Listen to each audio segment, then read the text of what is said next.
ہو گئی شروع ہو گئی۔ آج ہم ایک ایسے دور میں جی رہے ہیں جہاں مادی ترقی نے انسان کے لیے آسانیاں تو پیدا کر دی مگر اس کی روح اور اخلاق کو ایک بڑے امتحان میں ڈال دیا ہے۔ آج میں اس مبارک جلسے میں موبائل کے اوپر لب کشائی کرنے کی جرت کر رہی ہوں۔ دعا فرمائے اللہ تعالیٰ عمل کی نیت سے سننے کی توفیق عطا فرمائے، آمین۔ معزز خواتین حضرات، موبائل صرف وقت برباد کرنے کا آلہ نہیں ہے بلکہ ایمان و عقیدہ، اخلاق و اعمال خراب کرنے کا بھی ذریعہ ہے۔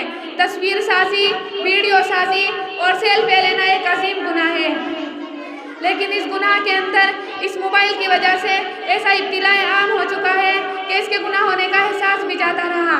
کوئی چھوٹا ہو یا بڑا، مرد ہو یا عورت، بوڑھا ہو یا جوان، جس کو دیکھو شوق یا ویڈیو اور سیلفی لینے میں لگا ہوا ہے۔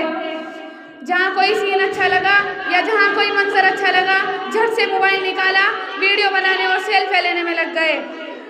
اپنے معصوم بچوں کو ویڈیو اور فلموں کے بھیٹ چڑھا جا رہا ہے۔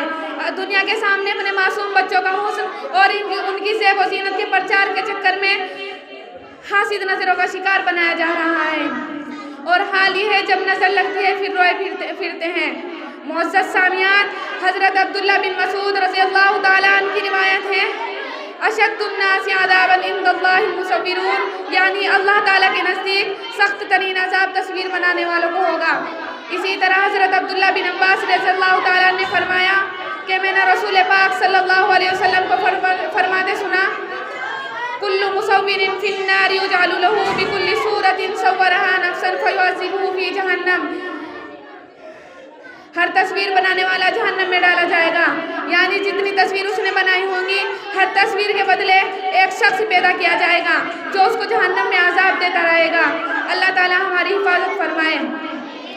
معزز سامعین، ہم نے شوق یا ویڈیو اور سیلفی لینا کتنا آسان سمجھ لیا ہے۔ پکنک کی ویڈیو، شاپنگ کی ویڈیو، سیر و تفریح کی ویڈیو، پیلسوں کی ویڈیو، شادی بیاہ کی ویڈیو، ہر کھانے کی ویڈیو، پینے کی ویڈیو، ہر چیز کی ویڈیو، چاروں طرف ویڈیو ہی ویڈیو۔ لیکن یاد رکھو، اس دنیا دارالامتحان میں جتنی چاہے ویڈیو بنا لو، جتنی چاہے شوق سے سیلفیاں جمع کر لو، الامان الحفیظ، کل قیامت کے دن جب کڑیاں نپنی شروع ہوں گی تو کوئی بچانے والا نہیں ملے گا۔ معزز سامعین، یہ موبائل جہاں معلومات کا خزانہ ہے، وہیں دوسری طرف دجالی فتنوں، بے حیائیوں اور فحائش کا سمندر ہے۔ اس نے آج ہمیں کہاں سے کہاں پہنچا دیا۔ جو فتنے سالوں میں آنے تھے وہ دنوں میں آ گئے، جو دنوں میں آنے تھے وہ لمحوں میں آ گئے۔ اس موبائل نے رشتہ داروں سے دور کر دیا۔ یہ رابطوں کے لیے بنایا گیا تھا، لیکن اس نے فاصلے پیدا کر دیے۔ اس نے آپس کی قدروں کو ختم کر ڈالا۔ اس نے خلوتوں کے گناہ آسان کر دیے۔ اس نے جلوتوں کے اعمال برباد کر دیے۔ اس نے بندے کو اس کے رب سے دور کر دیا۔ میری ماں اور بہنوں اور پیاری سہیلیوں، ہوش کے ناخن لو، اس کے غلط استعمال سے بچو، اس کے خرابیوں سے خود بھی بچو اور دوسروں کو بھی بچاؤ۔ اللہ تعالیٰ عمل کی توفیق عطا فرمائے، آمین۔ اس شعر پر میں اپنی تقریر ختم کرتی ہوں۔ غافل نہ ہو خودی سے کر اپنی پاسبانی، غافل نہ ہو خودی سے کر اپنی پاسبانی، شاید کسی حرم کا تو بھی ہو آستانہ، وما لینا الا البلاغ۔ اشاعت القراءت یوٹیوب چینل کو سبسکرائب کریں اور بیل آئیکن کے بٹن کو کلک کر لیں۔